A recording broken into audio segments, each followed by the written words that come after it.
Hi, this is Yvonne Galusha, and this little video is to talk about manipulating worksheets with VBA code. So just to give you an idea of what I'm talking about, we can click a plus here, and you see we added a sheet. Or we could right-click, rename it to something else. Just for the sake of a change, I'll say 4. And I could right-click and then delete that worksheet. Notice I get a prompt wanting to verify that I really do want to delete this. We're going to talk more about that here in a minute. So let's just start with simply adding a worksheet using VBA code. And it looks something like this. All you have to do is say worksheets add, and it will add a worksheet. You can see here that's the nature of the object. Multiple sheets, it's a group object, and then add is the method. So let's go ahead and run this.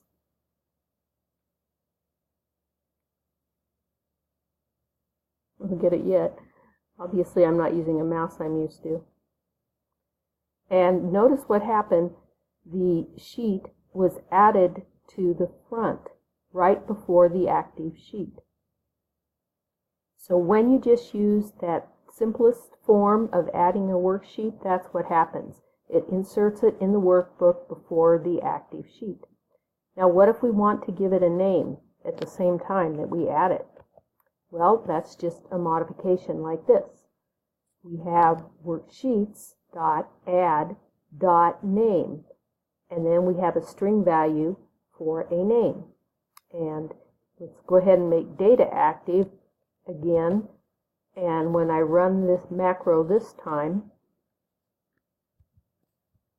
you'll see that results was added in front of data, not in front of sheet 3.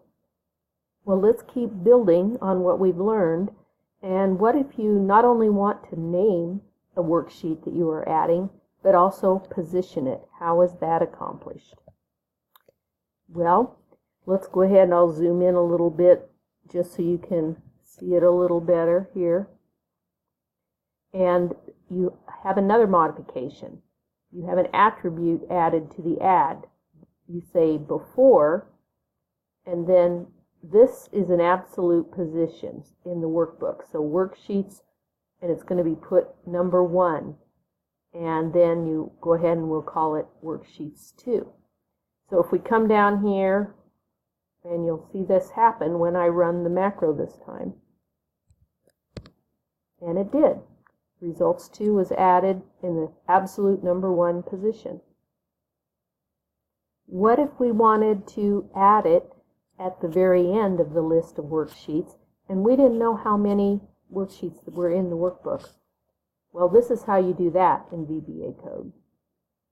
You can see here we have worksheets.add, but now we're saying after worksheets, worksheets.count. So instead of having that absolute number 1, we execute the count method, and then again we are able to insert with whatever name we want to give it. And I'll come down so you can see that when I run it. And it jerked up, but it did work. You can see here, results 3 was added at the end. So as we are working with multiple worksheets, sometimes you want to do things across them. So you have to be careful in your VBA code to activate. You can't just start doing some sort of calculation or picking up some data and you're on the wrong worksheet. And it's very likely you're going to get a runtime error when your code executes. So let's look at the VBA code for that. You may have seen this. This is not very difficult, but we'll show you here that you can use the worksheet name just like this and just say activate. So right now, if you recall, worksheet 3 is activated, but if I run this macro, you'll see it switched, and now as the code required, results is activated instead. Now there is something else I want to introduce that will help you in having more robust VBA code.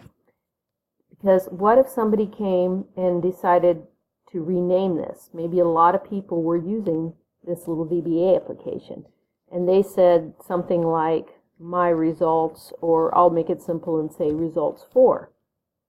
And from then on, of course, your VBA code is not going to work because there is no more results tab. And it maybe another one was named that, so it could get even more worse. It could mess up the file. So what do we do instead? Well, what people do in their VBA code is they start writing what is called code names, because the external users cannot change them. And so you'll notice up here that you see both, I'll magnify this just to be sure you can see it. You see both the sheet name and then the name in parentheses following what the user has them named or what they can visually see. So, for example, on this results, when you select that, you come down here to the properties pane or window, and you see this name property. It says sheet 4 by default. Well, we can come in here and we can give it a name, and that way our code will always use this. And I'm suggesting that you use WS so that that's an indication if I were looking at your code and it's kind of standard, so that then as some other people look at code, they'll realize this is just a code name for a worksheet. And so look at what happened up here. After you made this change, before they were getting named just based on the order they were created. And now it changed this name here as the property name, and then this stayed the same, results 4. So by writing this type of activation line of VBA, you'll never have that default. So the last thing is deleting. And I'm pretty sure you could figure out the VBA code for this. It follows from what we've already talked about. Pretty straightforward. And so you could do it either way here. You could use the worksheets, results2.delete, or even better, use the code name in the same way that I just showed you. See, I've already named it that, WS results2. That one's the one that was highlighted, but you can see the two now. And so let me just comment out this line. When I run this, you don't need to delete it twice, of course. That's going to cause a problem. And I want to kind of focus on what happens over here. I run that little macro. You see I'm getting a prompt to say, are you sure you want to delete? So I'm just going to cancel that right now and show you a better thing to do. And that would be whenever you're doing something that you know is going to cause a prompt in your code, you can type application.display alerts and then set it to false. And that way it'll execute then this, and then of course once you're done, you want to turn the application alerts back on, just because there might be a good reason you want to get alerted. So now if I were to run this, and we'll move on down, you'll see that it does not prompt the user, and it will proceed with deleting results2.